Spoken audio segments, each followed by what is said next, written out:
tiempo. Bueno, agradezco mucho, gracias. Sabemos que hoy no es el día más fácil para todos, estamos todos muy todavía expectantes, qué va a pasar, a ver qué pasa con nuestra Así gente. es, así estamos todos a la espera. Imagínate que es mi cumple, ¿cómo le he pasado? Happy Feliz birthday. Feliz cumpleaños, mirá qué lindo. Gracias. Feliz Hemos hecho un paréntesis para Dale, pasarla buenísimo. bonito. Claro. Buenísimo, Un beso a dale, todos. genial. Justo te iba a Un felicitar. beso. Bueno, si quieren pongan un poquito la cámara mientras tanto, así nos vemos un rato, es lindo verse. Claro. Gente que hace mucho que no se ve. Bueno, un poco se está conectando Fede, ¿no? ¿Cómo estamos, Pablo, con Sí, ahí Fede? está Fede. Ahí está Fede, Ahí mi está clases querido online. Fede. Buenas. Buenísimo. Hola, Fede. Bueno, ¿Cómo mientras que estás? te esperábamos, Fede, estábamos así charlando, un poco la gente nos decía que está muy lindo el espacio, le agradecemos mucho que lo Gracias. disfruten. Obviamente esto queda grabado, así que desde ya pueden decirle a sus amistades, gente que tengan ganas de pasarle el contacto y que puedan verlo. Todavía, si no me equivoco, nos quedan 1 o 2 encuentros, así que siempre es lindo seguir sumándose y poder pensar cosas nuevas. Y hasta que entraba Fede, quería saber si alguien estuvo viendo alguna película de las recomendadas, alguna serie, algo, si alguien tiene ganas de contarnos, si tienen ganas. Tatán. El chat está activado también. Si quieren escribir por chat, bienvenidos. Bueno, como quieran, sin timidez. Tanto para decirnos si les gustaron, hola a todos y todas, disculpen, tanto para decirnos si les gustaron o para preguntarle también, como la vez pasada, una de ustedes le preguntó a Fede, pero ¿por qué nos recomendaste eso? ¿No? Y poder entender, bueno, los distintos criterios que se toman para algunas recomendaciones. Y bueno, por supuesto que no todas las películas tienen que gustarles, sino que poder apreciar y ampliar ahí el paladar. ¿Alguien quiere contarnos algo? Sí, ayer yo vi la última temporada de Luis Miguel. No sé si suma, pero bueno, nada, la vi. Eso. Contanos qué te pareció ya que estás. Ya está. Está bien, pochoclera, ¿no es cierto, Fede? Pochoclera.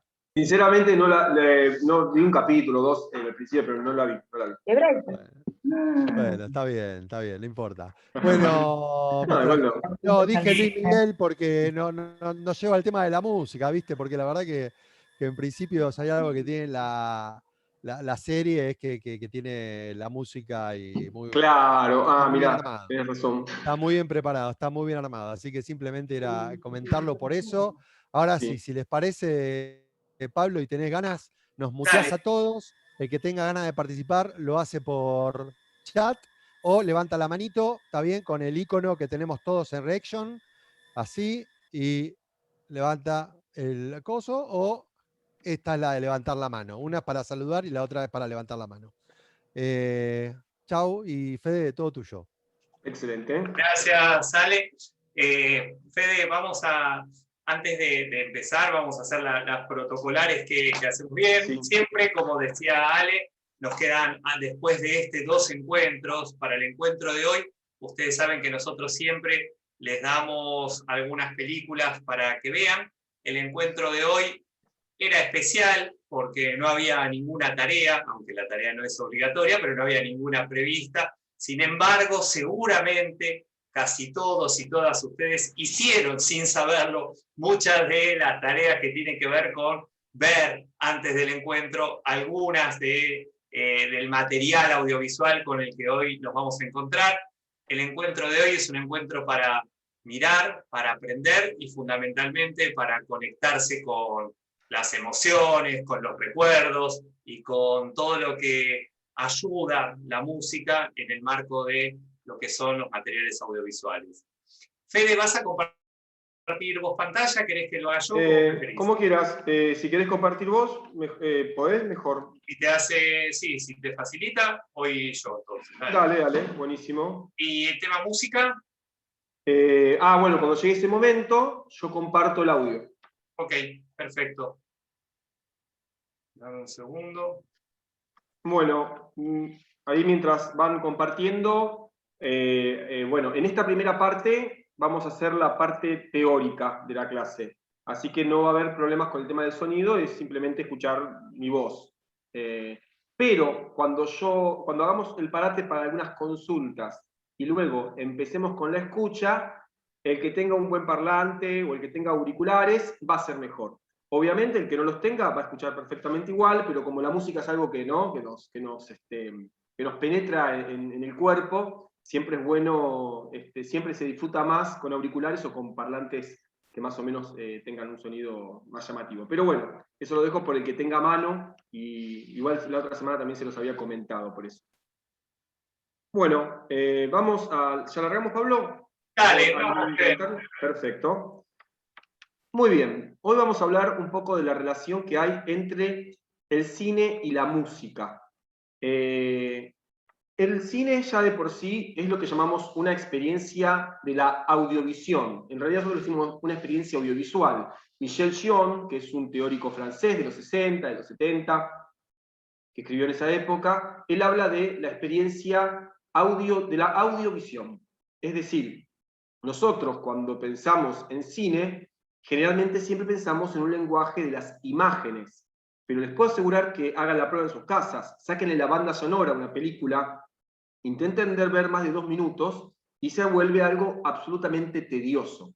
La dimensión del sonido le da a la película una profundidad, una tridimensionalidad que hace realmente que el universo contra el cual nos estamos digamos, conectando, la película es una ficción, es un universo paralelo, ¿no?, desde un punto de vista poético, se vuelva de alguna forma una experiencia envolvente, ¿no? El sonido, a diferencia de la imagen que se queda plana en la pantalla del cine o de nuestro televisor, en cambio el sonido, a diferencia, lo que hace es expandirse por todo el espacio y penetrar en nuestra propia materia, ¿no? Recordemos, el sonido es vibración, la música es vibración, y esas vibraciones generan un efecto físico en toda nuestra persona.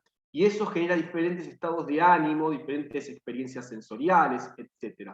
Por eso es que la música es tan emocional, nos cautiva tanto, nos genera tantas emociones, estados de ánimos, ideas, porque realmente ejerce una influencia en nuestra propia materialidad, ¿no? Como vibración, pensemos en eso como vibración.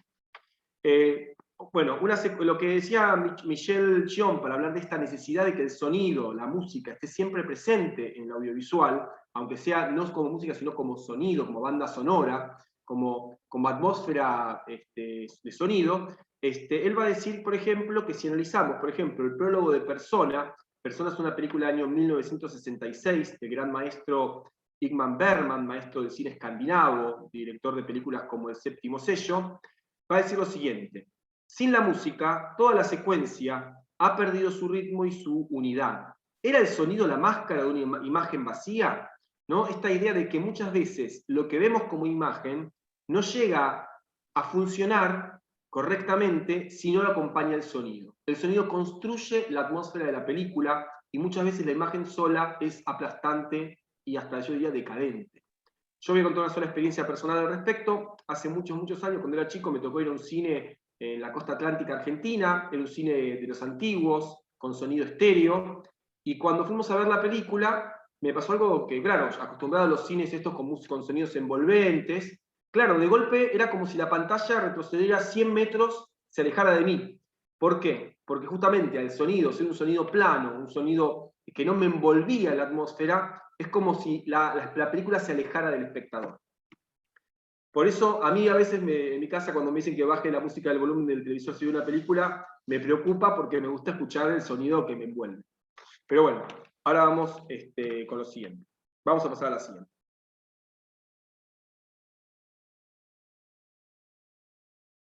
Y también tenemos que tener en claro que esta relación entre el cine y la música no es una relación que se dio a partir del sonido, ¿no? Todos sabemos que más o menos entre el año 1927 y el 1930 aparece de forma regular la tecnología de la banda sonora en el cine. Antes de esa época, las películas estaban en lo que llamábamos el periodo del cine mudo.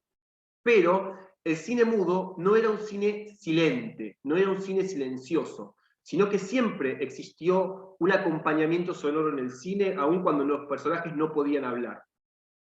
Primero, por una cuestión técnica, ¿no? Las bobinas de las primeras cámaras que reproducían la imagen y la proyectaban eran muy ruidosas, y siempre se ponía una persona a tocar el piano cerca de la pantalla para tapar esos sonidos. Pero con el tiempo, eso fue evolucionando y se fue haciendo una costumbre artística, estética, que la película vaya siempre acompañada de sonido, de música, que podía ser en vivo o podía ser grabada, por ejemplo, en un disco. Pasemos al siguiente. Y justamente en esa evolución empezó a aparecer lo que se llama la banda sonora de una película, es decir, la música que está especialmente compuesta para la película. Uno de los primeros precursores de hacer música para cine, es decir, hacer bandas sonoras especialmente para la película, que inclusive, esto parece una obviedad, pero que sea música que está específicamente detallada para que aparezca en cada momento específico de la película, ¿no? Es decir, toda la composición completa de la música de la película fue Chaplin. Para el que no lo sabe, Chaplin, además de ser uno de los comediantes más extraordinarios de toda la historia de la humanidad, o al menos del cine, es también un director increíble, es también un gran productor, y además de todo eso era el guionista de sus espectáculos, y era un músico amateur que componía las melodías de sus películas, de casi todas sus películas, inclusive las más famosas. Y él va a ser uno de los precursores justamente de construir bandas sonoras especialmente compuestas para sus películas. Adelante. Justamente, y esto me parece es algo muy interesante, voy a dar el caso de Argentina y el de Estados Unidos, apenas, y esto es muy importante, ¿no? Porque apenas el cine pudo hablar, apenas apareció la banda sonora donde los personajes pudo hablar, el cine lo primero que hizo no fue hablar, sino cantar. En 1927, en Estados Unidos, se estrena la película El cantante de jazz, protagonizada por Al Johnson, que era justamente un cantante de jazz neoyorquino. Bueno, igual era de origen europeo, pero era neoyorquino, ¿no? de crianza. Hace la primera película sonorizada, y esa película lo primero que hace es tocar música, y no una música operística, sino justamente una música de carácter popular, de carácter urbano, como era el jazz.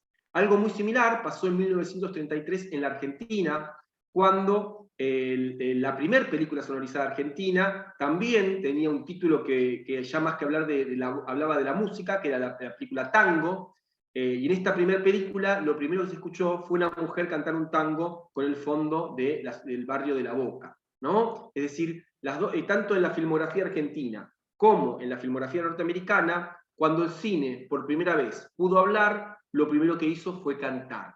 Y de ahí fue la explosión en la década del 30, y después el 40 va a ser el momento como de auge, los 50, del musical como género. El género del musical se transformó en el gran género por excelencia de los gustos populares. Hoy quizás no es tan popular el musical, pero en los 50, en los 40, era uno de los géneros más populares, más vistos de la cinematografía hollywoodense. Pasemos. Y justamente pensando en musical y pensando en la historia de este pasaje del sonido del mudo al sonoro, les voy a recomendar dos películas que están relacionadas justamente con esta cuestión del pasaje, ¿no? De cómo la música, el sonido, ingresa en el lenguaje cinematográfico. Una película altamente recomendable, una de las mejores películas del cine clásico norteamericano, Cantando bajo la lluvia. Para el que no la vio, no es una simple comedia musical. Es una película que dentro del lenguaje de la comedia musical nos va a contar la historia del pasaje de la tecnología del del cine mudo al cine sonoro, y cómo eso generó conflictos estéticos, conflictos técnicos, y también arruinó y levantó carreras, porque muchos actores que en el mudo trabajaban con una pantomima muy cargada, cuando tuvieron que ingresar al cine sonoro, tenían voces horribles, o eran muy malos actores, o pronunciaban muy mal, o inclusive en Hollywood actuaban personas de todo el mundo. Por ahí hay una actriz alemana con un galán escandinavo, y claro, de golpe, ese tipo que no hablaban el idioma inglés, o lo hablaban muy mal, y de golpe cuando se encuentran con que tienen que ponerle la voz a sus películas, sus carreras se lo arruinaron. Bueno, de todo eso habla Cantando bajo la lluvia, es una película extraordinaria. Y la otra película que les voy a recomendar es una película francesa, hablada en inglés, que se llama El Artista. El Artista también cuenta la historia de un artista, de un actor hollywoodense del mudo, súper famoso, inventada, no es una historia de fantasía, pero que explica muy bien, ejemplifica muy bien este pasaje, y cómo a partir del cine sonoro su carrera empieza a desvanecerse. Y lo más interesante es que la película está construida a partir del lenguaje del cine mudo, y a medida que avanza la película y aparece la tecnología del sonoro, aparece el sonido en la propia película que cuenta la historia. Muy, muy interesante y muy recomendable esta película, especialmente. Estuvo nominada a 10 premios Oscar, entre ellos mejor película extranjera, mejor director, mejor guionista, bueno, de todo. Fue una película que en su momento la rompió, desde el año 2011. Muy recomendable y se consigue DVD bastante seguido. Les recuerdo a todos y a todas que si quieren que les enviemos las películas por mail e incluso incorporarlos al grupo de WhatsApp que se hizo de los asistentes a este ciclo, que dejen en el chat, así los tenemos y los podemos incorporar para que les puedan llegar las películas que se van recomendando en el transcurso de la clase. Fede, paso. Sigamos, sí. Sigamos la próxima, ahí está. Bueno, y hasta ahí una cosa. Ahora, el sonido, que primero pasaba inadvertido y que cuando uno realmente lee una crítica de cine, del sonido se habla poco, tuvo igual sus teóricos. El primer gran teórico sobre el tema del sonido en el cine fue un señor ruso que se llamó Sergei Eisenstein, que fue un director de cine que grabó sus películas más o menos en la década del 20. Él es, por ejemplo, el director de grandes películas del periodo del cine mudo ruso, como El acorazado Poteikin o la película Octubre, ¿no? Dos películas de ese periodo muy importantes. También hizo la primera saga de la saga de la película de Iván el Terrible, que es otra de las sagas que hizo Sergei Eisenstein. Y al final, después se tuvo que escapar de la Unión Soviética porque, digamos, fue perseguido por el régimen de Stalin, cuando se decidió que su arte no representaba al arte del Estado, no representaba, digamos, al arte del partido, y tuvo que escaparse a México. Bueno, y como una vez, vamos a pasar a la siguiente, como una de sus teorías más interesantes, Eisenstein crea lo que llamamos una especie de sistema de relación, ¿no?, entre lo que es la banda sonora y la composición visual de los planos de su película. Para que se pueda comprender esto, vamos a ver un fragmento de los fotogramas de una película que es Alexander Nevsky. También habla de un patriarca ruso, ¿no?, en la Edad Media, que, como se fijan, en esta primera línea tenemos los fotogramas de la película, ¿no?, en el orden como está montado, ¿no? El plano general, plano del ejército, primer plano de un soldado, primer plano de otro soldado, etcétera, etcétera. En la parte de abajo tenemos, en la tercera línea, ¿no?, esquematizados los que son las posiciones de los personajes. Lo negro son las posiciones del personaje, lo blanco es el paisaje. Luego, sobre esas posiciones de los personajes en el plano, lo que hace Sergei Eisenstein es hacer una especie como de esquema, un esquema visual, que es la cuarta línea, donde de alguna forma desarrolla unas posiciones de acuerdo a la composición de los personajes en el espacio. Y en base a esas composiciones, eligen el pentagrama por superposición, lo que vemos en la segunda línea, las melodías que van a tocarse. Es decir, cada nota suena según, no la composición, digamos, arbitraria del compositor, sino según la posición del personaje en el plano. Si hay un personaje en el centro del plano, en la parte alta, aparece una nota en el pentagrama, en el centro del pentagrama, en la parte alta. Y así va generando un código sonoro basado en la posición de los personajes en la pantalla. Es decir, hay una relación entre la cuestión compositiva de la fotografía y la forma y la nota que va a sonar en cada momento de la película. Un trabajo de locos, medio, inclusive yo diría un poco ingenuo si lo pensamos desde nuestra actualidad, pero que tiene que ver con esta necesidad que ya tenía Eisenstein de empezar a teorizar y a empezar a experimentar cómo se relacionaba la música con el cine, con la imagen cinematográfica, darse cuenta que la música no era algo que acompañaba, sino que era algo esencialmente genuino a la hora de pensar el cine. ¿A la que sigue? Y ahí vamos a empezar a ordenar un poco los tipos de música que podemos escuchar en el cine, ¿no? Pensemos, por ejemplo, bueno, en los clásicos de Hollywood de la primera época. Y acá vamos a reconocer dos tipos de músicas. Una es lo que llamamos la canción de la película, que a veces explota muchísimo, pero que en su momento tiene que ver con incluir dentro de la película una canción para la película, compuesta para la película, o a veces una remake, pero tratando de hacerla especialmente para la película, que de alguna forma se incorpore dentro del argumento de la historia como un elemento central. Ese es el caso, por ejemplo, de Casablanca, ¿no? Que tiene esa canción tan conmemorativa que más adelante vamos a escuchar.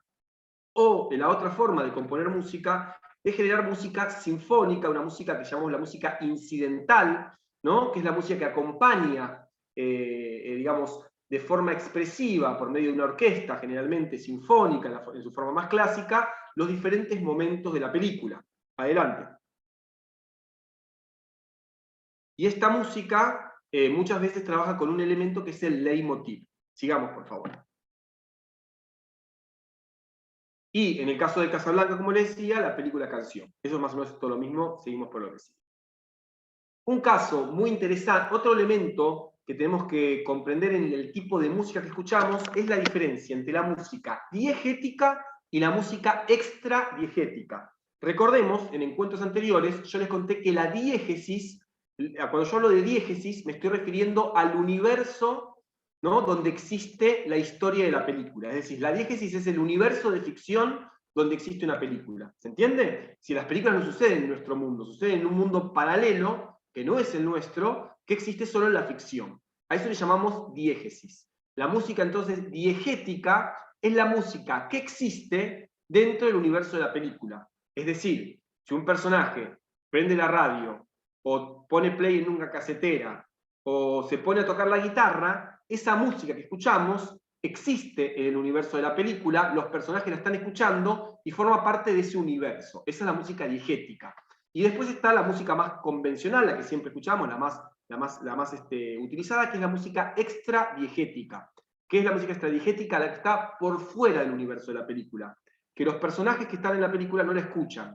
Por ejemplo, si un personaje se pone a llorar y a contar una historia triste de su vida, y de golpe escuchamos violines de fondo, pero no hay ningún violinista en la escena, ni hay ni un disco que esté poniendo un violín, ¿qué significa? Que esa música no existe dentro del universo de la película, sino que está puesta por fuera de la diégesis para acompañar, ¿no?, emocional y atmosféricamente la situación que quieren marcar.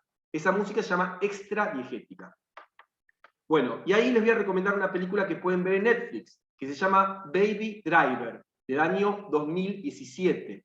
Lo que tiene de interesante esta película, cuenta la historia de un chico, es una especie de policial de robos de bancos, con un estilo muy Quentin Tarantino.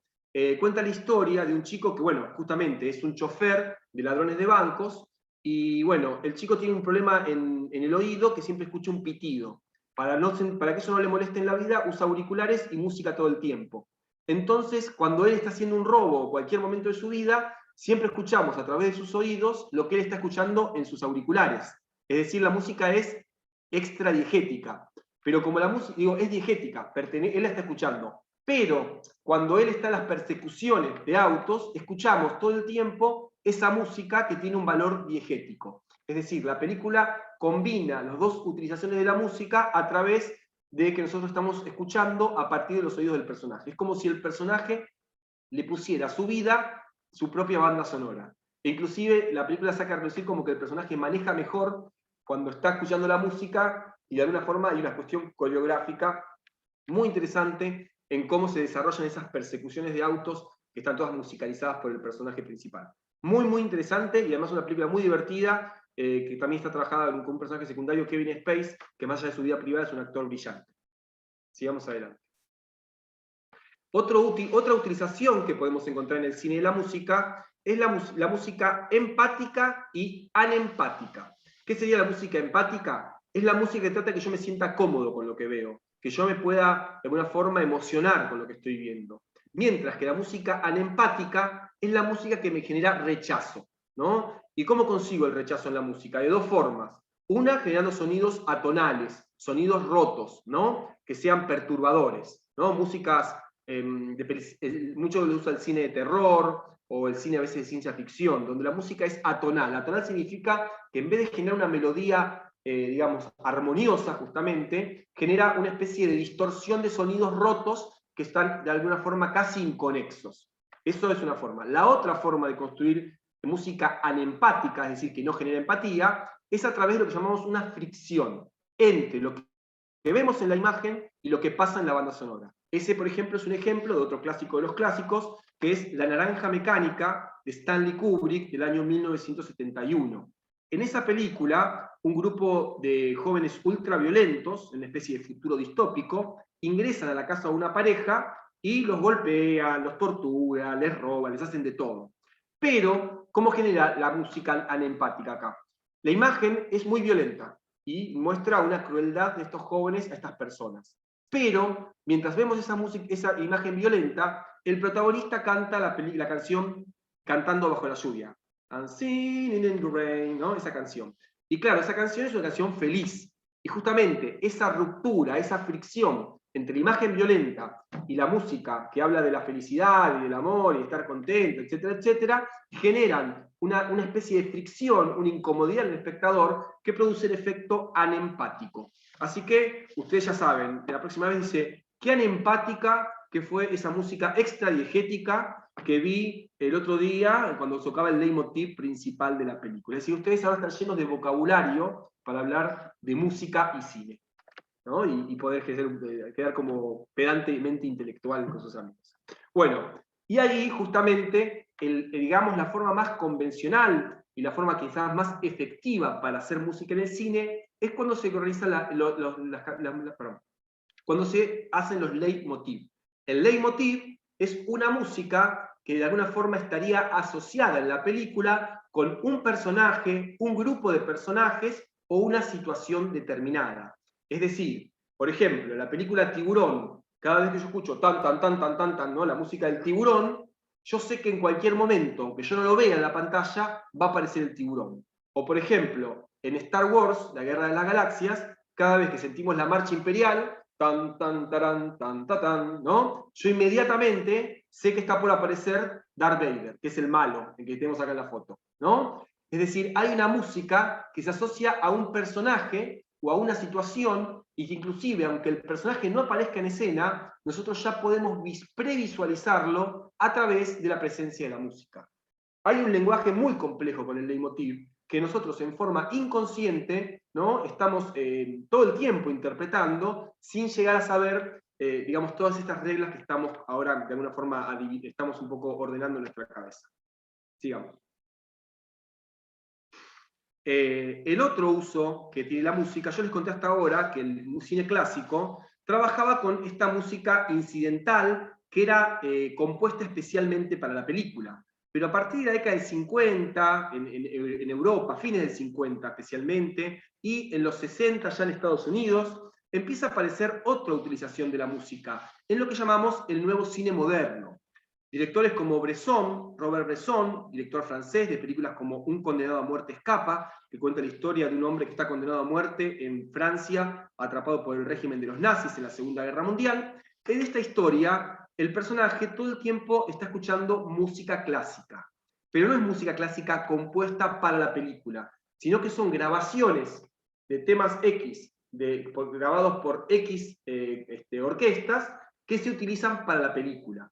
Es decir, esto que parezca una pavada, en el cine clásico no se hacía. La música era toda especialmente hecha para la película. Y es a partir de directores como Bresson, o como el propio Stanley Kubrick, en películas como 2001, Odisea en el espacio, donde utiliza un montón de composiciones de música sinfónica y música clásica, que no graba especialmente para la película, sino que toma de grabaciones ya grabadas y las va utilizando en la película. Esta cuestión de generar un pastiche con música tomada de diferentes lugares, es algo que empieza a pasar a partir de esta época, y que se transforma en una forma novedosa de hacer cine. Hay una anécdota, no quiero hacerlo muy largo, pero esta anécdota es muy divertida, hay una anécdota muy interesante sobre 2001, porque claro, el cine americano estaba acostumbrado a que había que sí o sí hacer música original, eso es lo que estaba bien. Entonces le imponen a la fuerza a Kubrick un compositor para que haga la música para la película de Stanley Kubrick 2001. ¿Qué hace Stanley Kubrick? Para no pelearse con nadie dice que sí. Le manda referencias para que escuche, el músico le hace escuchar lo que compone, Kubrick le dice que le encanta. Cuestión que el tipo termina haciendo 4 o 5 horas de música para toda la película. Llega el día del estreno, este músico va al cine, y cuando llega a ver la película no hay ni 30 segundos, ni 1 segundo, ni 10 segundos de todo lo que compuso. Kubrick los engañó a todos. Le hizo componer la música, le pagaron, y después cuando fue a editar la película le metió la música que tenía en la casa en sus discos. ¿No? Bueno, eso hizo Kubrick para que lo dejen hacer música de esta manera, como para que entiendan ustedes que el lenguaje del cine, ¿no?, avanza a veces de formas misteriosas. Sigamos. Siguiendo con esta idea de poner música de cualquier lugar, ¿no?, de sacar músicas de diferentes grabaciones de diferentes épocas para construir esta especie como de collage sonoro en las películas, ya dentro del cine de la posmodernidad, pensemos en directores como Quentin Tarantino o como Baz Luhrmann. Baz Luhrmann es el director de películas como Moulin Rouge, ¿no?, donde la música es central. Van a trabajar con la idea de la música en pastiche posmoderno. ¿Qué llamamos pastiche? El pastiche sería como el collage, ¿no? Sería como esta cuestión de poner piezas de diferentes rompecabezas y hacer que empiecen a combinar entre sí. Pensemos en el caso de Tarantino. Tarantino no compone música para sus películas, sino que, por ejemplo, cuando hace Pulp Fiction, su película quizás más famosa, lo que hace es tomar canciones que le gustan de diferentes épocas, diferentes momentos, y utilizarlas en sus películas. Inclusive, muchas secuencias de Tarantino son solamente excusas para poder escuchar esos temas. Hay temas que directamente los pasa completos en algunas secuencias, ¿no? Pero no compone música especialmente, sino que resignifica temas del pasado, ¿no?, y los va ubicando como si fuese una lista de reproducción, como si fuese un disco, un cassette grabado con temas que me gustan, para construir la banda sonora de la película. En Tarantino, por momentos, la música es más importante que lo que se está diciendo o contando en la película. Y en cambio, en Moulin Rouge pasa algo extraordinario. No sé si vieron Moulin Rouge, pero la recomiendo muchísimo. Es una película donde se mezcla música de los 70, de los 80 y quizás algo de los 90, de música pop, de cantantes como Madonna, por ejemplo, como Roxette, como The Police, etcétera, como John Lennon, los Beatles, Freddie Mercury. Se mezcla esa música y se componen de alguna forma temas superpuestos, muchas veces hasta superpuestos, o fragmentos de canciones que forman una nueva canción formada a partir de fragmentos, ¿no? Todo se graba de vuelta, pero ya no es que se graba una canción o se toma una canción, sino que se toman fragmentos de esas canciones para construir nuevas composiciones musicales. Ya todo esto que conté tan complejo estaría dentro del plano de la posmodernidad, que ya es un momento de la cultura, a partir de la década del 90, donde esta cuestión de romper la cultura pop, para reconstruirla en nuevos objetos culturales, va a ser de alguna forma una tendencia fuerte. Sigamos. Bueno, y ahí nombrar algunos de los compositores de los cuales ahora vamos a hablar, extraordinarios, ¿no? Muchos son italianos, los grandes compositores del siglo XX han sido italianos. Pienso en tipos como Ennio Morricone, ¿no? O, bueno, el otro Nino Rota, entre los italianos, directores que trabajan con composiciones sinfónicas, como es el caso de John Williams o Danny Elfman, Max Seiter, como uno de los grandes Seitner, como uno de los grandes compositores del periodo clásico, que hizo las bandas sonoras de películas como Casablanca o Lo que el viento se llevó, o el extraordinario Bernard Herrmann, que además de ser el compositor fue el compositor favorito de Hitchcock, entre otros. Así que bueno, sigamos con el próximo. Vamos a hablar de algunos en particular para describir brevemente. Bueno, hablaba de Bernard Herrmann. Bernard Herrmann fue el compositor estrella de las películas de Hitchcock.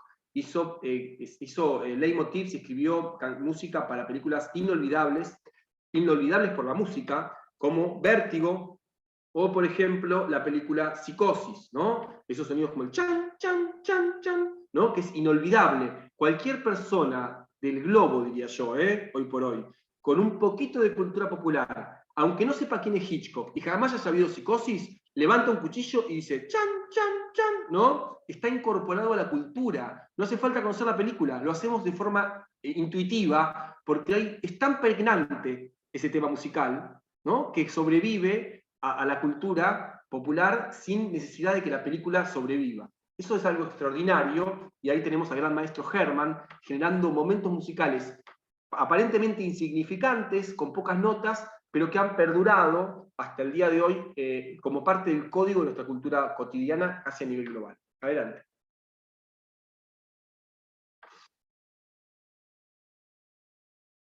Bueno, y otro dato interesantísimo de Bernard Herrmann es que él, además de haber trabajado con Hitchcock, ya eso es para pasar a la historia, también fue el músico de la película El Ciudadano Kane, quizás considerada una de las películas más importantes de la historia del cine, la película ópera prima de Orson Welles, ¿no? Galardonada y resignificada y redescubierta por los cineastas modernos europeos en la década del 50 y del 60, y también fue el músico de la película Taxi Driver, peliculón de fines de los 70, del extraordinario Martin Scorsese.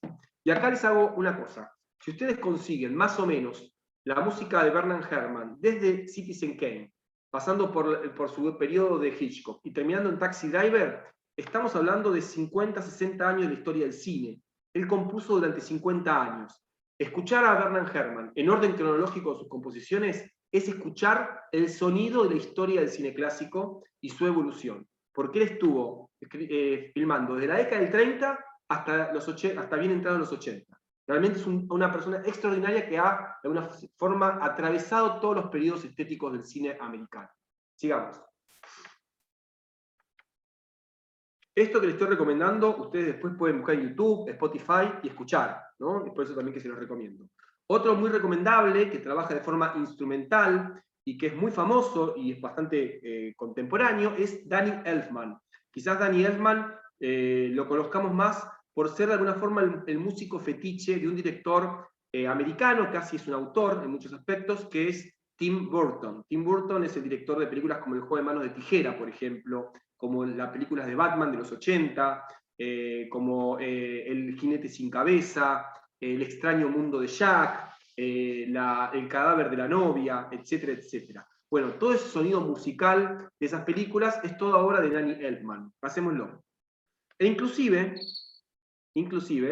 pasemos, Danny Elfman es, y esto es algo que por ahí no lo sepan, pero miren qué pregnante que es su música. Danny Elfman es el compositor de la cortina de la serie de Los Simpsons. Eso también es de él.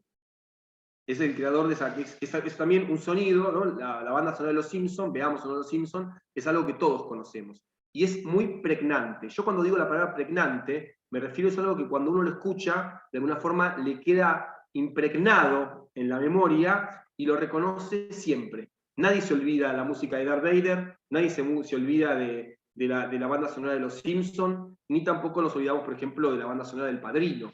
Sigamos. Y si hablamos del Padrino, hablamos del gran Nino Rota. Quizás Nino Rota sea uno de los músicos, de los compositores de cine más sobresalientes de toda la historia. Un hombre realmente una sensibilidad atroz, ¿no?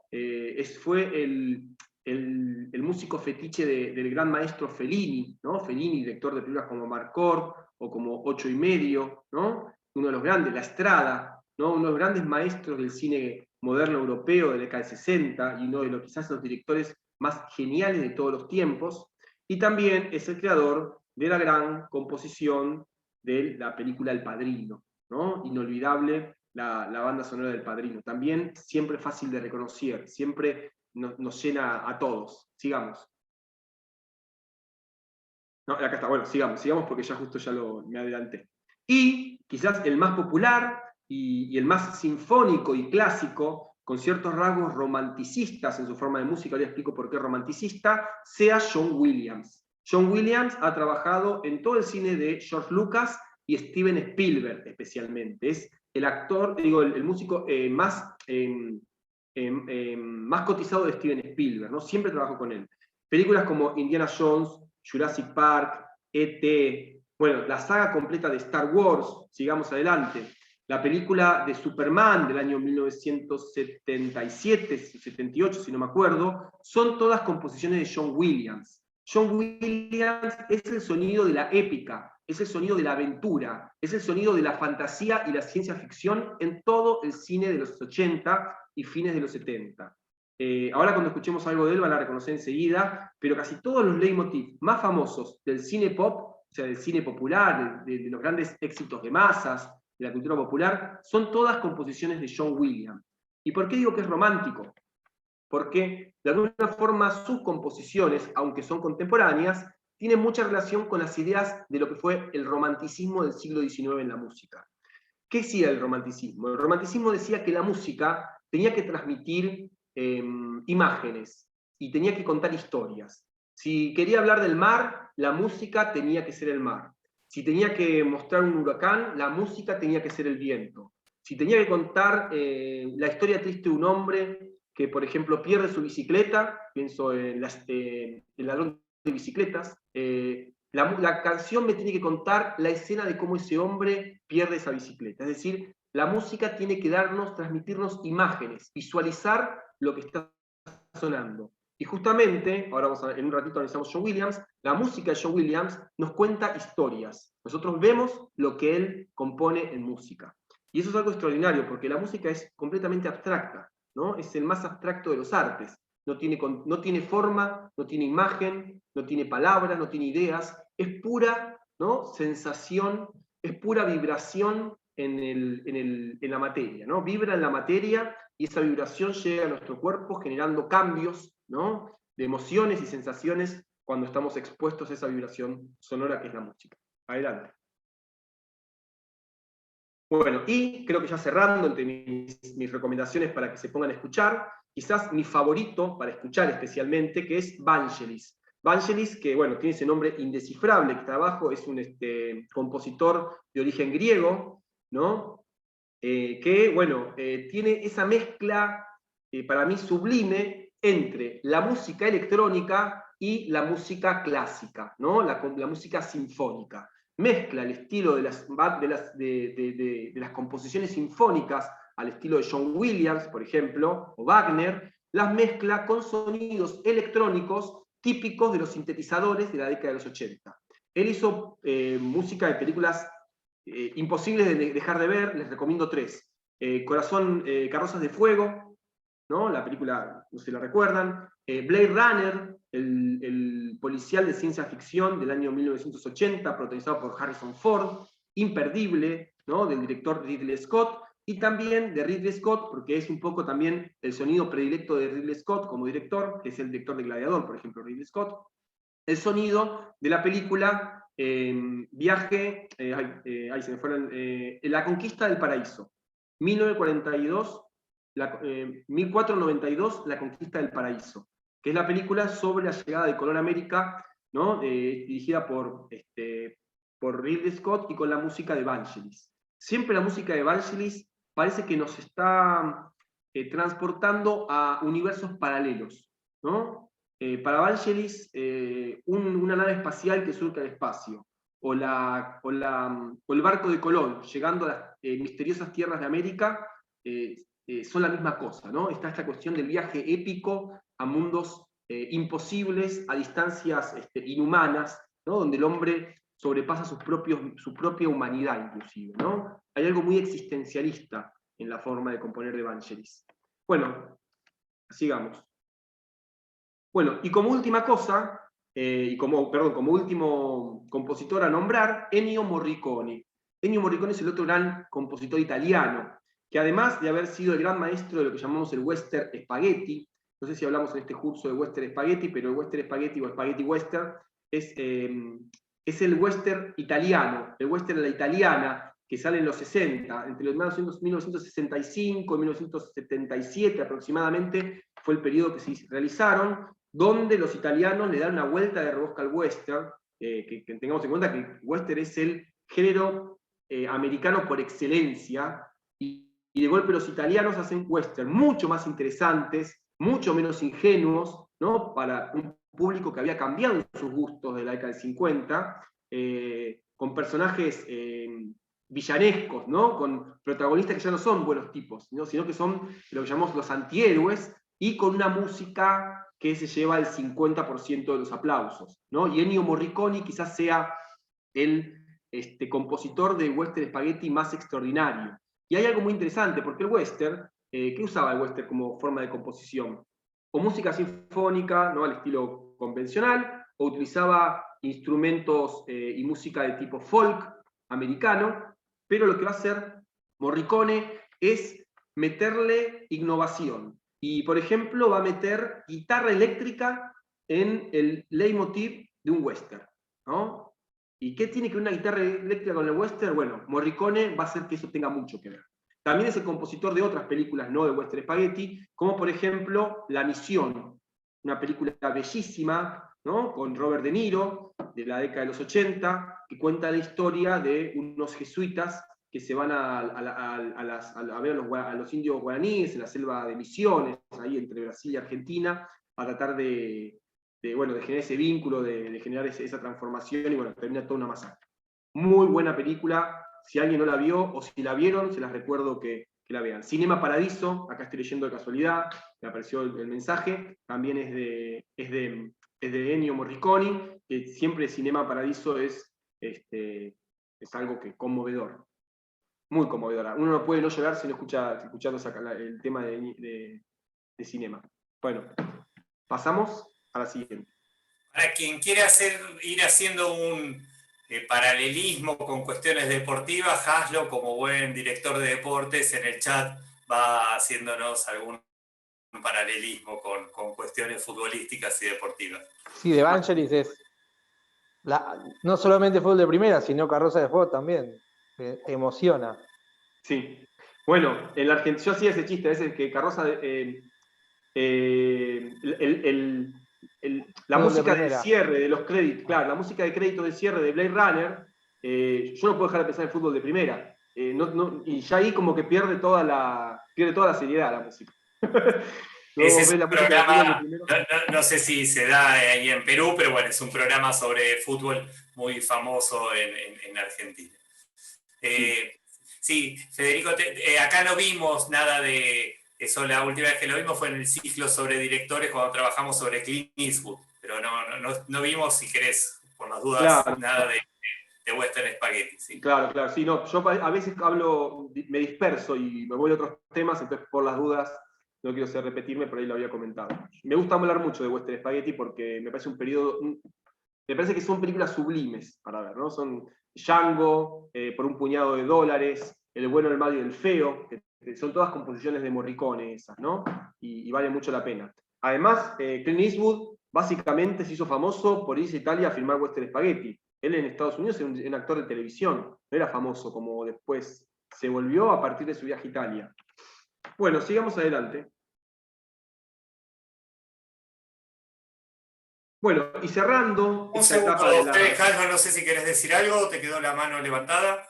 Sí, capaz que lo vas a contar después, pero ¿cómo hacen los músicos para componer para la película? ¿Le dan el libreto, le dan la película y se tienen que imaginar? ¿Cómo es el proceso ese?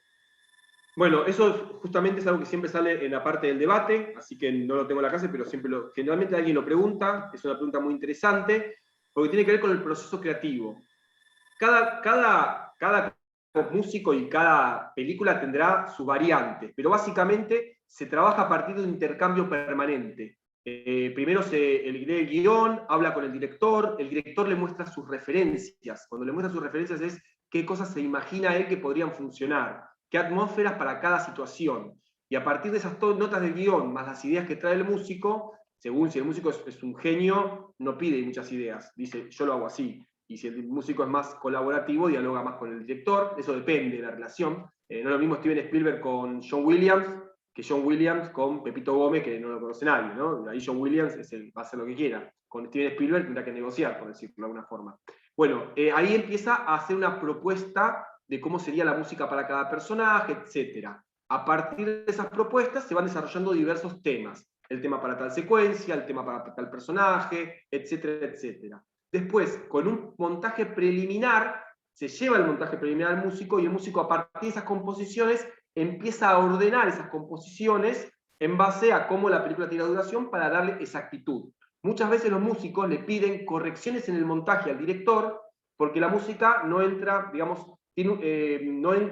en el mismo ritmo que el montaje, ¿no? El montaje corta escenas. Y eso tiene que coincidir también con la música en muchos aspectos, ¿no? Es decir, es un ida y vuelta. Hay correcciones de un lado y del otro hasta que llega un resultado final.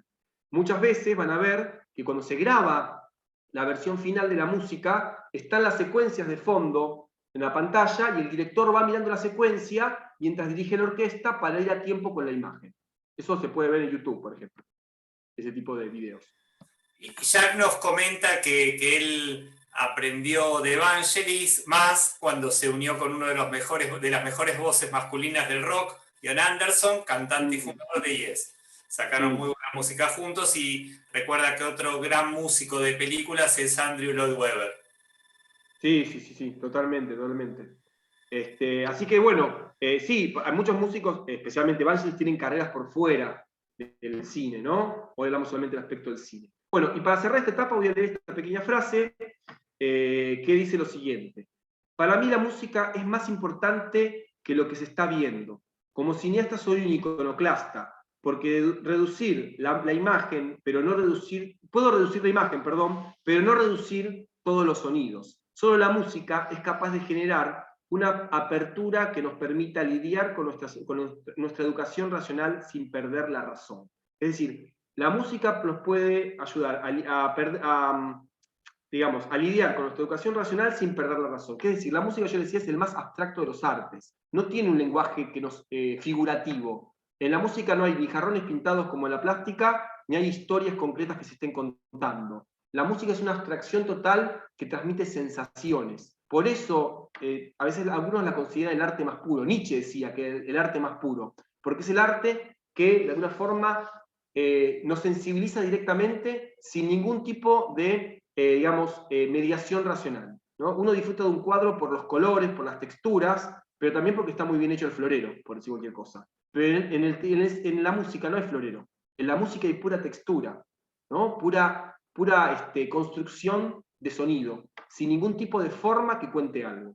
Eso es un poco lo que y por eso la música emociona tanto, porque va directamente a nuestra sensibilidad. Bueno, ahora sí abrimos a preguntas, porque hasta acá creo que llega la primera parte, después vamos a escuchar sigue.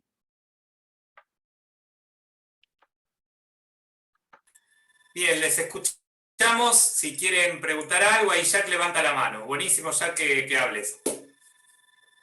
Sí. Hola, ¿qué tal? ¿Cómo estás? Estaba escribiendo para sugerir un tema futuro, si se puede, ¿no? A raíz del tiempo se han hecho muchos musicales, ¿no? Muchas películas musicales que se convirtieron en clásicos, ¿no? Sí. Jesus Christ Superstar, Saturday Night Fever, Grease, Footloose, Dirty Dance, etcétera, ¿no? Sería bonito en alguna de las charlas que tengas tocar ese tema de cómo esas películas que nacieron comercialmente, ¿no? Llegaron a convertirse en un clásico, ¿no? O sea, realmente yo las colecciono, casi todas las clásicas que han habido entre la historia, pero obviamente de las modernas, ¿no? A Star is Born, por ejemplo, que tiene 2 versiones, también, por un ejemplo, tiene 4 versiones, bueno, no tiene 4 versiones, 2 muy antiguas y una última y una de los 70. También podría ser interesante tocarlo como un tema, ¿no? Lo sugiero, que me parece interesante. El tema del género del musical. Yo, por ejemplo, sobre el género musical, tengo una clase donde también incorporo un poco de la historia del musical como género, porque es una película que lo hace. Una clase muy interesante sobre la película La La Land, ¿no? Bueno, eso es porque La La Land, sí, pero La La Land esconde en su propia estructura una historia del musical. Y también una historia... Inclusive la de ABBA. Exactamente, la música de jazz. Bueno, inclusive, hay algo muy interesante sobre el formato de la película y, claro, que tiene que ver con... Las de ABBA también, por ejemplo, ¿no? Las 2. Sí, también son súper interesantes, ¿no? También. Pero bueno, tengo una clase específica que a partir de esa película y analizando esa película desarrollamos un poco el lenguaje del cine musical, ¿no? Pero sí, a mí me encanta. Y aparte yo reconozco 2 tipos de musical. La película musical, pero que es, digamos, teatral, es decir, que tiene como una estructura teatral porque viene de Broadway, y la película musical que es netamente cinematográfica, que son los musicales creados para el cine, como es el caso de Moulin Rouge. Moulin Rouge es un musical cinematográfico. Y cuando vos ves uno que viene de Chicago, que viene del teatro, y ves Moulin Rouge, que viene directamente para el cine... Jesus Christ Superstar también viene del teatro. También viene del teatro. Exacto. Y van a ver que son muy distintas las estructuras visuales y las estructuras narrativas que guardan. Muy interesante. Muy interesante. Gracias, Jack, por la propuesta y lamento comunicarte que somos cada vez menos los que amamos los musicales. Pero todavía nos quedamos, Bien. Otras preguntas, comentarios. Bueno, ahí Mela recordaba Los Miserables también, ¿no? Que también se llevó, más allá de haber sido en teatro, se llevó también a la pantalla chica en varias oportunidades. ¿Alguna pregunta, comentario, Haslo? Dale. Estaba viendo los músicos que vos estuviste nombrando, es gente que se dedica al cine y no tanto a la música, ¿cómo se dice?, de discos y de otro tipo, a la música comercial, ¿no? En general, casi todos son compositores de cine. Quizás los que tienen carreras por afuera más fuertes son Banshee, que lo nombré recién, Ennio Morricone y ha dado muchos conciertos por fuera del mundo del cine, Nino Rota también, pero básicamente son populares a nivel y famosos a nivel mundial por el cine. John Williams prácticamente no hace otra cosa que cine, por ejemplo. Son músicos que están muy especializados algunos, pero sí, en general son famosos por eso específicamente. Sí. Es un tipo de músico muy especial, de compositor muy especial, ¿no? Sí, porque aparte no hace toda la canción, sino que tiene que hacer fragmentos de canción, ¿o no? En realidad, uno desarrolla los temas, ¿no? Vos, por ejemplo, yo pienso en Star Wars porque es muy sencillo y lo conozco muy bien, pero por ahí no sé si es para todos. Por ejemplo, en Star Wars hay un montón de personajes. Vos tenés un tema para el malo, Darth Vader. Tenés un tema para la fuerza, que sería el momento en que el tipo siente que tiene poderes. Tenés un tema de amor para Leia y la princesa Leia y Han Solo. Tenés un tema para el maestro Yoda.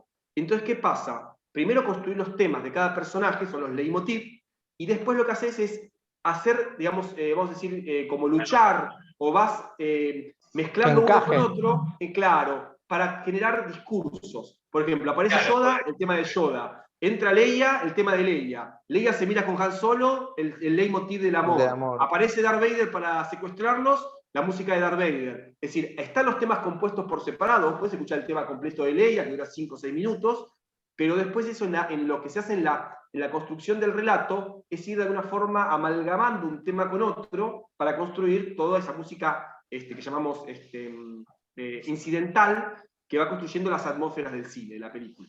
Y los mismos directores de música, los mismos creadores de la música son los que hacen como que diferentes formas del mismo tema, no sé cómo se dice. Todo, hacen variaciones. Las variaciones, eso. Ellos hacen todo.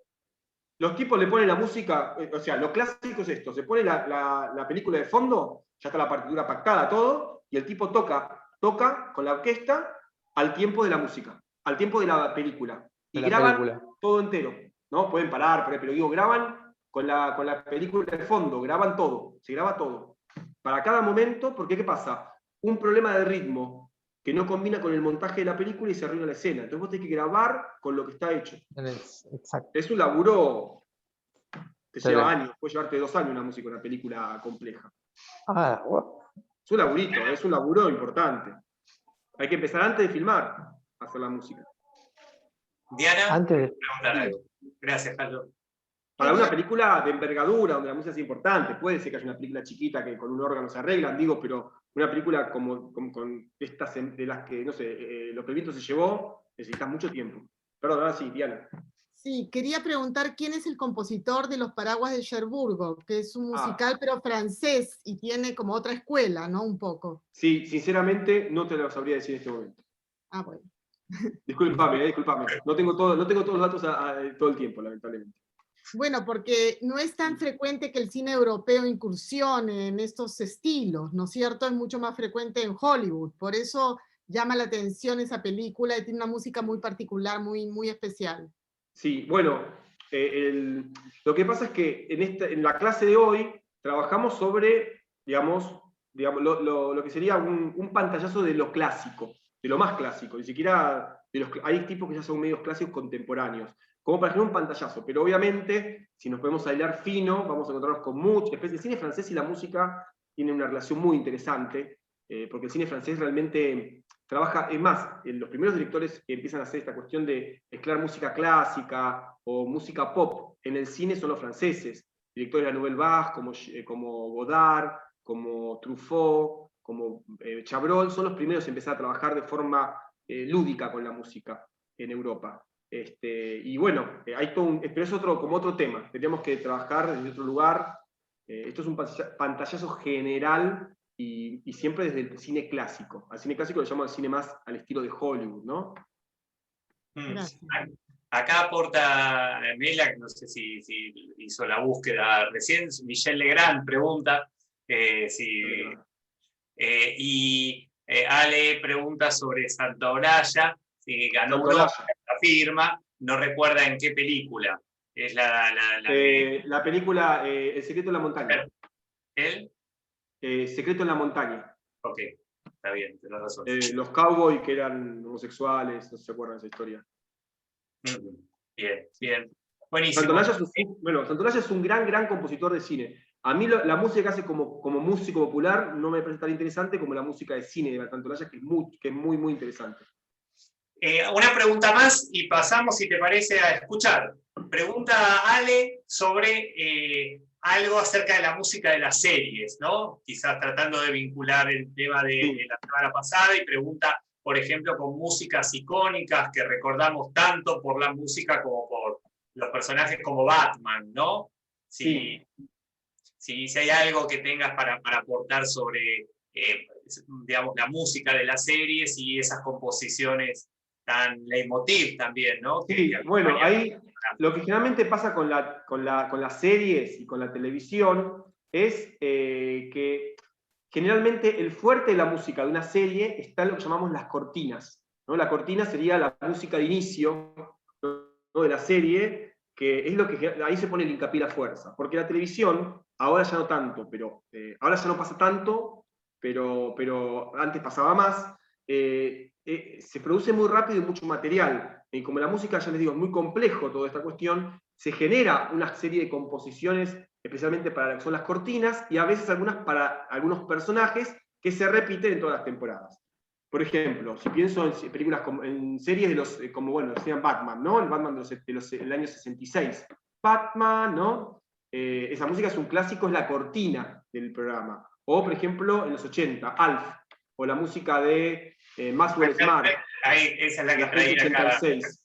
Ah, ¿sí? Ah, no estaba, mirá vos. O la película Sledgehammer, de los 80. La música de la cortina nos aparece enseguida en la cabeza, si éramos asiduos a la serie. Y es la que se utiliza para reconocer al personaje. Pero en las series más elaboradas se trabaja con esta cuestión de bandas sonoras más complejas. Pienso en series como Game of Thrones. Que como trabaja, generalmente el cine épico tiene música muy compleja, porque el cine épico necesita de la música para llenar justamente la grandilocuencia de sus secuencias, ¿no? Entonces, en Juego de Tronos, Game of Thrones, tenemos toda una banda sonora muy construida, un leitmotiv muy conocido que aparecía siempre en la serie, dentro de la serie, e inclusive música y canciones para los diferentes personajes o familias, de las diferentes familias que iban luchando a través de la serie. Ahí hay mucha composición, pero ya un perfil cinematográfico, ¿no? De mucha elaboración. Pero siempre la serie estandariza más. ¿Por qué? Porque tiene que sobrevivir no puede ser música especial para cada capítulo, ¿no? Hay que estandarizarlo un poquito más. Ale, ¿bajaste la mano o todavía tenés ganas de preguntar algo? Dale.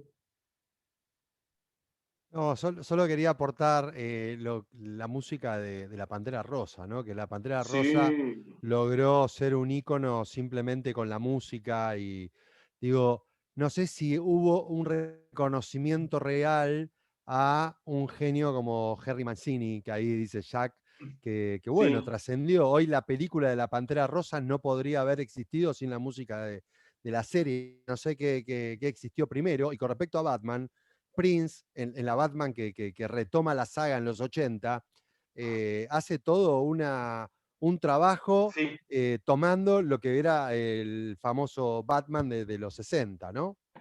Sí, que eso es muy interesante lo que estás contando, porque la película de Batman del año 89 tiene la banda sonora que escuchamos en la película es de Danny Elfman, pero a su vez Prince compuso un montón de música súper interesante, más relacionada con el tema original de los 60, jugando con la música pop de los 80, y todo eso no está en la película, sino que está solamente en los créditos del final, por fuera de la película y en el disco que se sacó. Entonces es interesante, porque hay como dos perfiles musicales muy distintos entre lo que hizo Prince, que no se utilizó dentro de la película, y lo que hizo Danny Elfman, ¿no? Que es algo sinfónico y épico. Pero es muy interesante, porque hay mucha música de película que se compone y no se usa jamás. Por ejemplo, Ennio Morricone, mucho de de sus composiciones descartadas, cuando él hizo western en los 70, Quentin Tarantino, cuando hace una película que se llama Los 8 más odiados, compra los derechos de toda la música descartada de Morricone.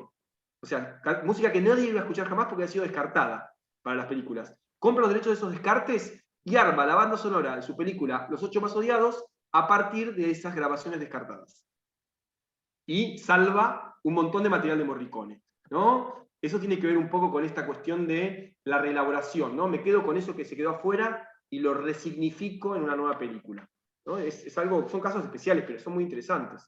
Fede, 2 comentarios y pasamos a la segunda parte, así nos tiempo también si hay preguntas y comentarios ahí. Necesito que me habiliten para compartir. Sí, hay un comentario de Mela también sobre Tommy Jerry, todos los capítulos tienen vida gracias a la orquesta musical, y no sé si recuerda, pregunta, o qué en relación a la saga de Harry Potter.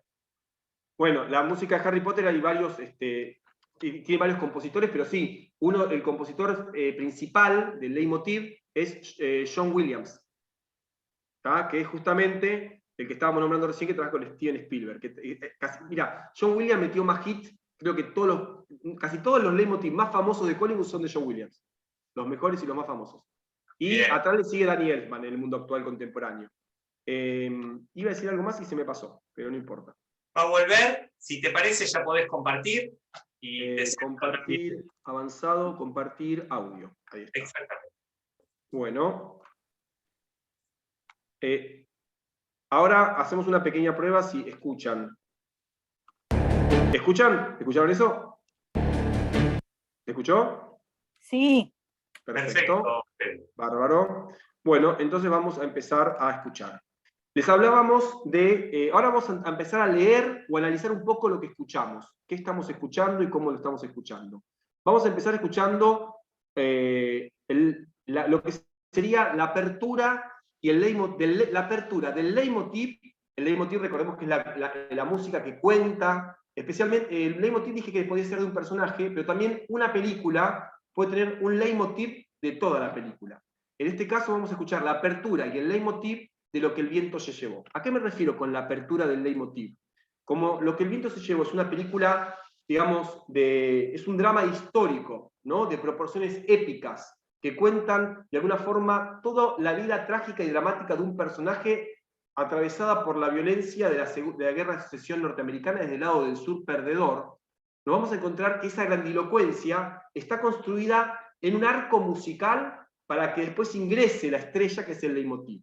Entonces, ¿qué vamos a escuchar ahora? Una especie de marco, de arco que va generando, digamos, pomposidad musical alrededor de la presentación del tema central del leitmotiv de la película. Y este leitmotiv nos habla de la gloria, vamos a decir, digamos, de la gloria, de la gloria y de la caída de una mujer valiente que trata de vivir su vida, ¿no? Vamos a escuchar eso.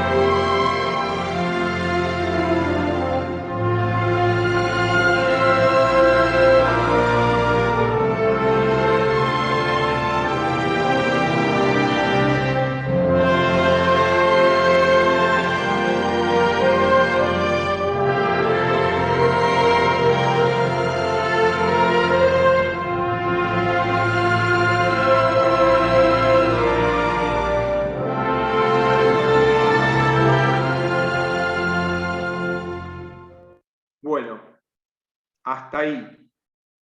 ¿Pudieron percibir primero todo lo que fue el marco para la aparición del leitmotiv? Que es el leitmotiv, todos lo reconocimos, ¿no? Na, na, na. Ese es el leitmotiv. Y vieron como que antes que llegue eso hay una preparación que hace la música para marcar que viene lo importante, viene la estrella musical, que justamente esa melodía que nos narra las aventuras, ¿no? los momentos de gloria y los momentos de caída y tristeza de esta mujer que va a ser la protagonista.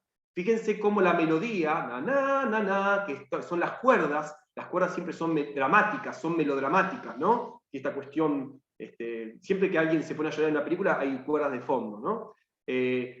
Siempre entran en diálogo con el viento, los vientos que le dan de alguna forma épica. El violín, que tiene que ver con el drama, la nostalgia y la tristeza, y los vientos que entran para marcar la gloria y la épica del personaje. La épica porque es una guerra, ¿no? Todo eso está construido en esa música, ¿no? El triunfo, la nostalgia, la caída y también la épica. Vamos con otro. Ahora vamos a ver el caso de una canción que ingresa para contar una historia, ¿no? Recordemos, bueno, está bueno lo que decía Ale. Ale dijo, habló de Prince. Y yo decía, Prince es la canción de una película, pero que se quedó fuera de la película. Es el mal uso de una canción para una película. Porque no, casi, salvo en la escena en que el Joker entra y pone la música en el museo y se escucha música de Prince, el resto de la película no aparece más. Un mal uso de una excelente banda sonora. En cambio, en Casablanca hacen un extraordinario uso de una canción, porque la canción es parte de la historia de los protagonistas. Recordemos la secuencia, ¿no? Una mujer se encuentra en un bar en Casablanca, el norte de África, se encuentra con un antiguo amigo que es músico y es el ayudante o el segundo de un amante que tuvo una vez. Y le pide que por favor toque una canción que era la canción de su amor, que le recuerda el amor de ellos. Pero claro, esa canción está prohibida, porque Rick, Humphrey Bogart, no quiere saber nada, quedó muy dolido. Y vamos a ver la parte en la que esta mujer le pide a este hombre que cante la canción, ella rememora ese amor, y Humphrey Bogart aparece muy enojado para discutir por qué está tocando esa canción y se la encuentra a ella. No vamos a ver las imágenes, solo la música. Y recomendamos cerrar los ojos para quienes tengan ganas. You bad luck time. Play it once, Sam. For all time's sake. I don't know what you mean, Miss Elsa. Play it, Sam. Play as time goes by. Oh, I can't remember it, Miss Elsa. I'm a little rusty on it. I'll hum it for you. Da-da-da-da-da-da. Da-da-da-da-da-da.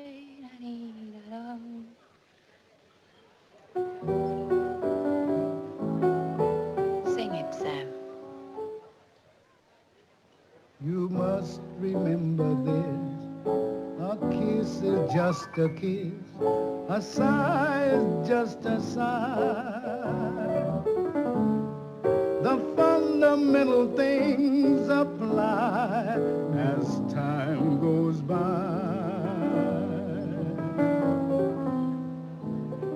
And when two lovers woo, they still say I love you.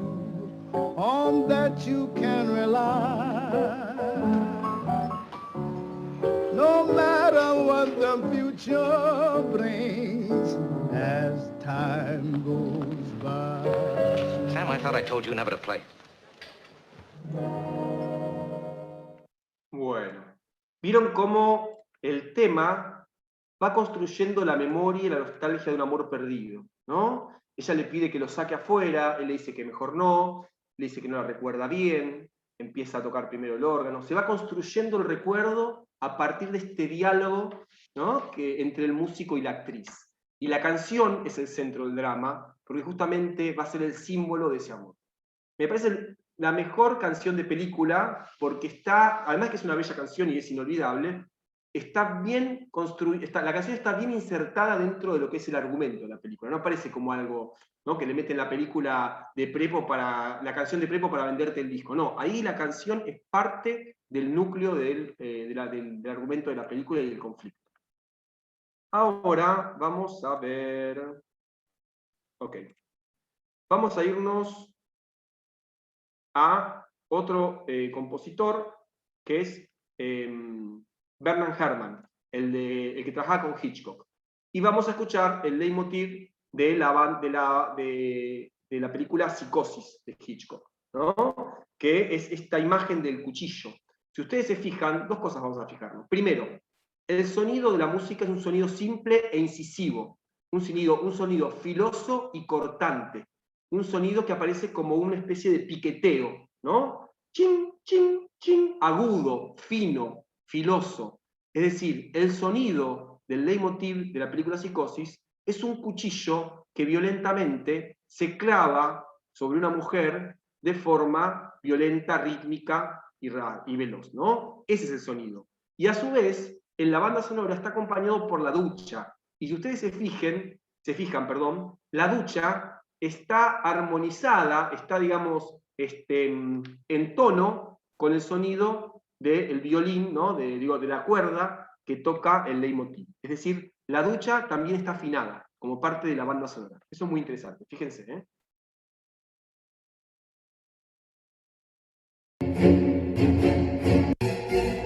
Un sonido que justo me falló el fragmento.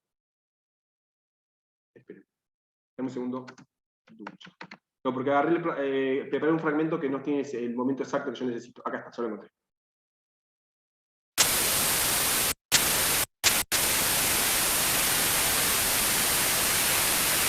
Escuchen, ahí empieza con la ducha, ¿eh?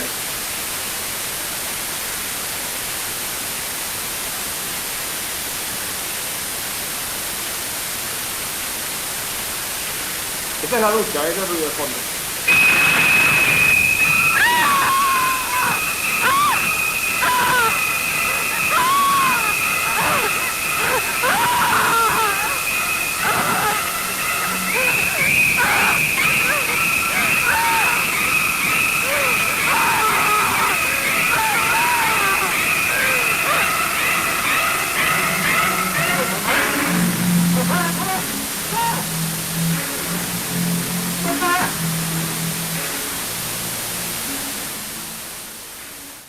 Bueno, si ustedes se fijaron, o si ustedes escucharon, mejor dicho, van a ver que, no solo, si lo ven también, que la ducha, los sonidos y los gritos, todo está construido rítmicamente. Es decir, no es solamente la música en sí, sino que toda la banda sonora forma parte de una composición musical, ¿no? En ese momento. Y no sé qué les pasa a ustedes, pero yo lo escucho y es bastante perturbador. Inclusive el sonido de la ducha ya nos predispone muy mal como espectadores, porque es un sonido molesto, insoportable. Justamente eso es lo que busca el espectador, ¿no? Digo, el director y el músico. Busca sacarnos de nuestro lugar de confort para justamente prepararnos para una secuencia que va a ser completamente anempática. Eso fue música anempática, que hablamos antes, ¿no? La música con la que nos sentimos más rechazo que empatía. Y ahora vamos a escuchar lo que aprendió un señor muy joven en ese momento, un joven John Williams. ¿Se acuerdan de John Williams que trabaja con Steven Spielberg? Bueno, él, para la película Tiburón, que es la primera película importante de Steven Spielberg, va a utilizar el mismo sistema compositivo que Psicosis. Va a construir una cuestión rítmica, ¿no? A partir de un ritmo de pulso acelerado que va a generar en el espectador ansiedad y temor de la presencia de algo que se va acercando. Mientras más cerca está el tiburón de nosotros, más rápido es el ritmo, ¿no? Más deprisa suena el ritmo del leitmotiv del tiburón.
Bueno, varias cositas acá. Es muy complejo esto, aunque parezca sencillo.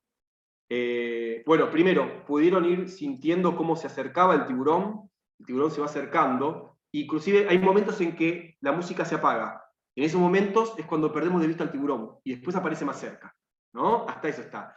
Y después aparece otro detalle interesante. Vieron que a medida que avanza la música, aparecen sonidos muy graves, ¿no? Especialmente percusiones graves, muy graves. Esa cuestión de lo grave, con un cierto eco deforme, tiene que ver con la experiencia de del oído humano bajo el agua, ¿no? Busca un poco meternos en la atmósfera submarina del tiburón. Y en la última parte, cuando el tiburón ya estaríamos muy cerca, aparecen sonidos como de platillos.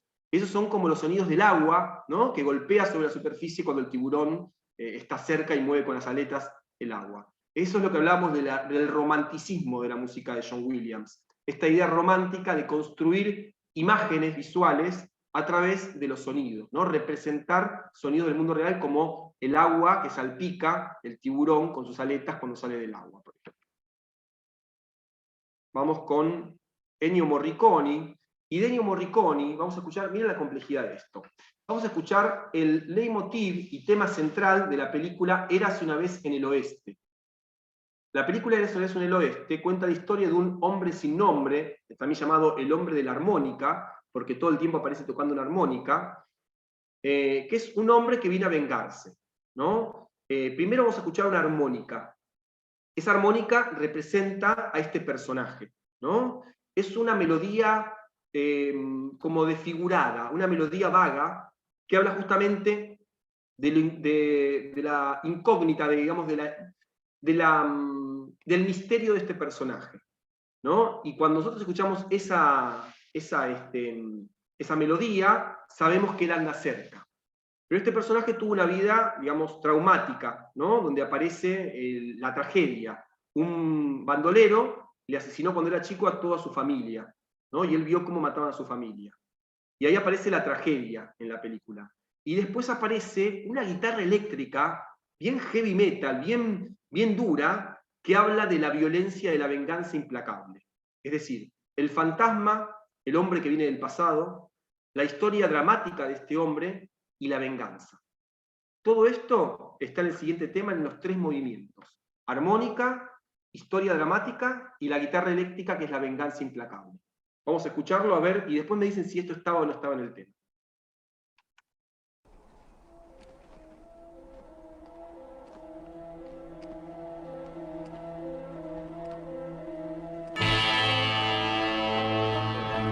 Discúlpeme, otra vez me pasó lo mismo. Puse el tema, pero no el que yo quería exactamente. Un segundito, ya lo pongo. Tema.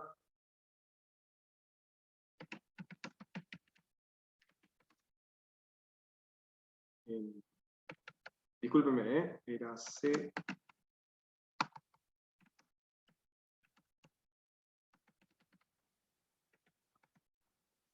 Disculpe, porque agarré el fragmento, pero no exactamente el que quería escuchar hoy.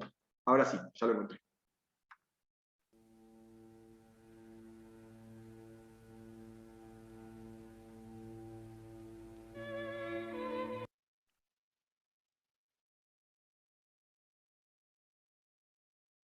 Disculpen, lo tenía todo preparado, pero parece que... A ver, es esto. Un segundito, a ver, porque lo tenía preparado de hoy, pero elegí mal el fragmento.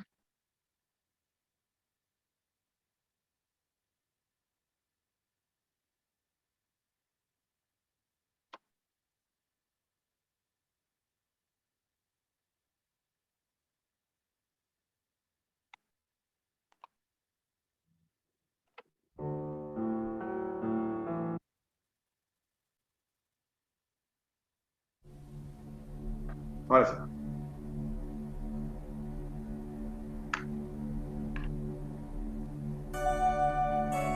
No, bueno, déjeme, ahora se lo cuento. No sé qué me pasó, lo paso siempre. Yo no sé qué pasó, que se me perdió. Se me perdió el fragmento. Otro, Fede, si te parece. Sí, discúlpeme, no me pasa, siempre escucho el mismo y no sé por qué desapareció, no lo estoy encontrando. Bueno, vamos con Nino Rota entonces, que era otro italiano. Y vamos a escuchar un fragmento de Amancord, ¿no? Que es quizás una de sus películas más famosas. Nino Rota es un compositor, vamos a decir, elegante y sencillo. A diferencia de estos compositores que veníamos escuchando recién, que son de sinfónicos, Nino Rota, con muy poquitos elementos, construye una melodía elegante, sencilla, muchas veces nocturna, vamos a decir. Esto es parte de la composición de Amancord.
notaron que siempre la misma melodía, no minimalista, es una sola melodía y se repite, pero cada vez que se repite cambian todos los instrumentos, y en ese cambio de instrumentalización cambia el tono y la sugestión y la atmósfera que genera el tema, es decir, es el mismo leitmotiv, siempre lo hace lo mismo Nino Rota, siempre no, pero muy seguido.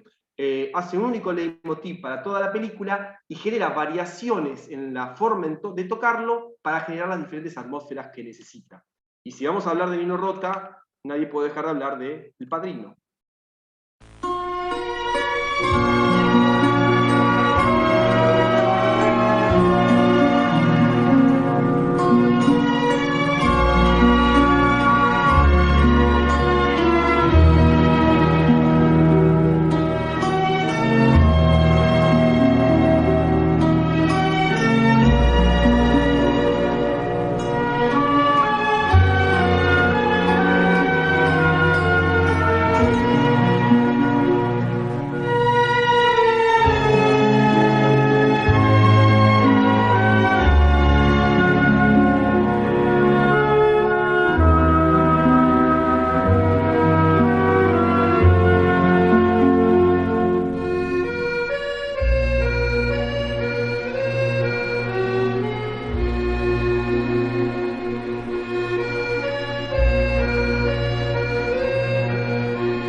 Bueno, otra vez lo mismo, va repitiendo un único leitmotiv con diferentes variantes. Nino Rota dice que cuando él pensó en El Padrino, pensó que era una película de muerte y de luto, una película de nostalgia y de tristeza, porque el conflicto central de Michael Corleone es que para defender a su familia termina destruyéndola. Su padre muere, sus hermanos mueren, pierde a su mujer, hasta muere su hija, ¿no? Y él al final se termina muriendo solo.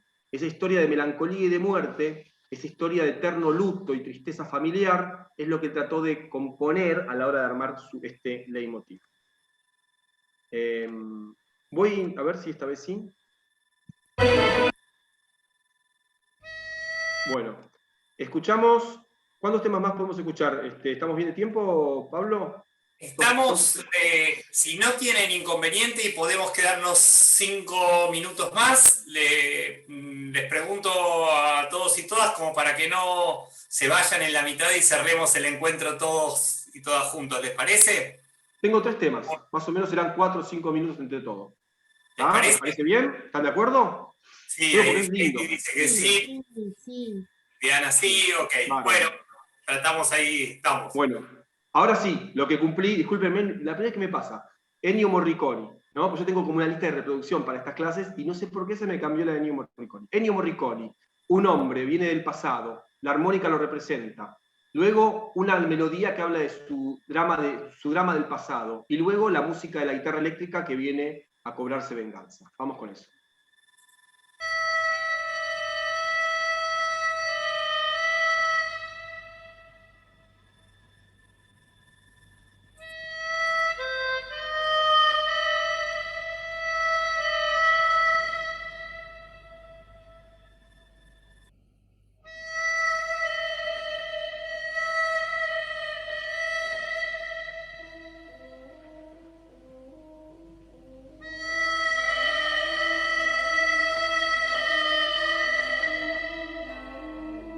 Ahí entra el pasado doloroso.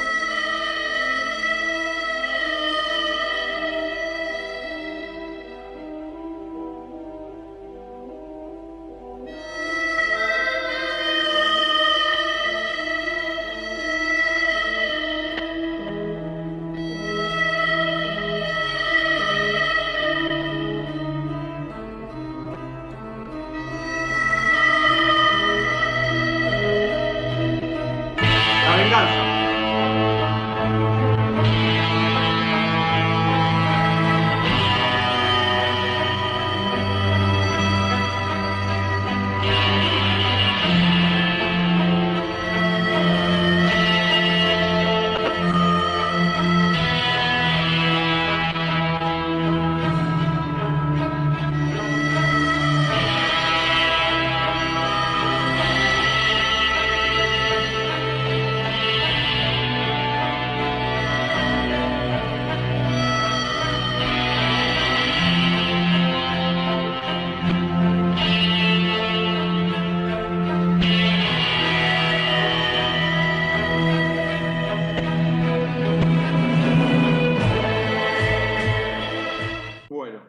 yo le voy a decir la verdad.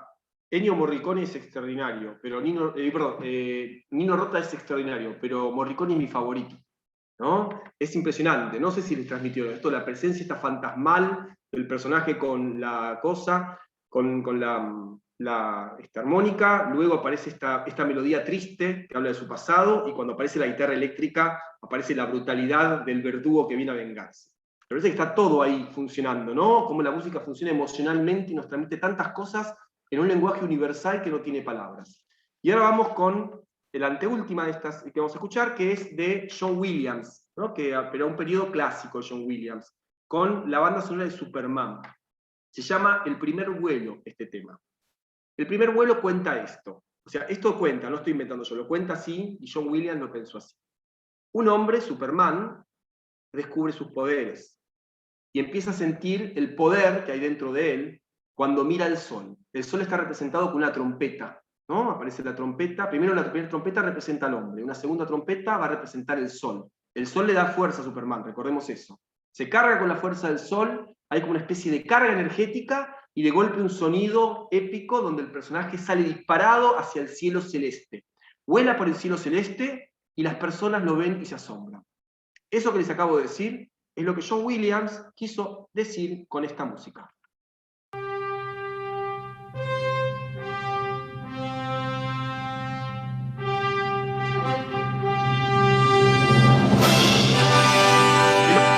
El hombre.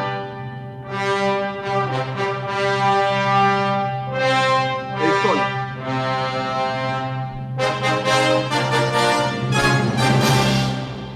La energía, la carga energética.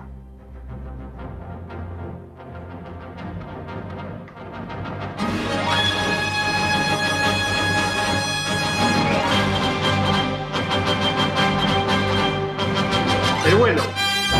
Ahí vuela.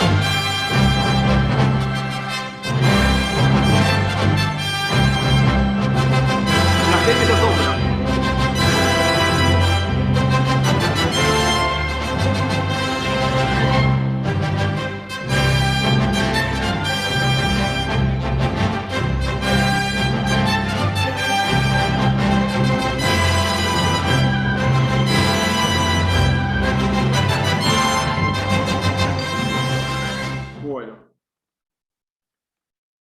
No sé si lo que yo les digo que hay, si lo pueden llegar a ver, pero para mí es bastante claro, ¿no? Cómo va construyendo estos momentos.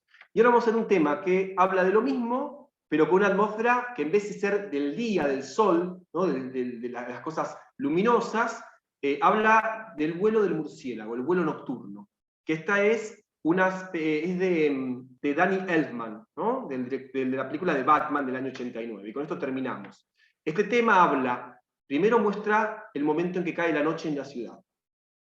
Sentimos unos cristales que representan las estrellas que aparecen en el cielo. Luego aparece una especie de sonido de viento muy oscuro y profundo y bajo, ¿no? Un sonido bajo, un tono bajo, que representa el despertar del murciélago. Y después escuchamos una melodía que nos cuenta el vuelo rapante del murciélago que está acosando a todos los ladrones, violadores y asesinos de Ciudad Gótica en la noche. Todo eso en el siguiente tema. El atardecer, llega la noche.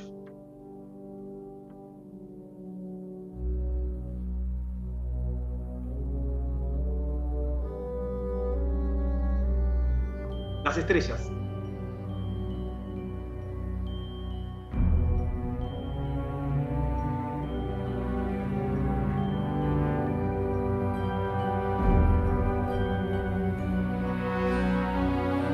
El hombre murciélago entra ahora.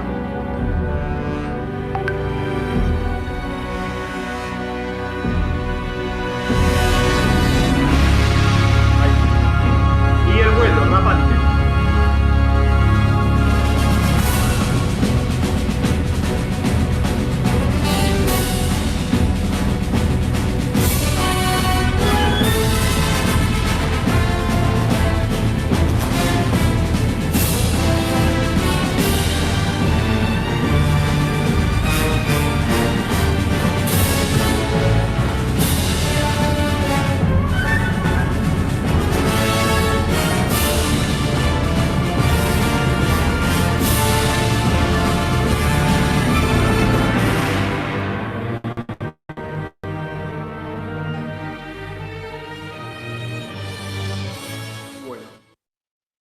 última cosa que les digo, todos estos leitmotiv que escuchamos duran entre 1 y 2 minutos.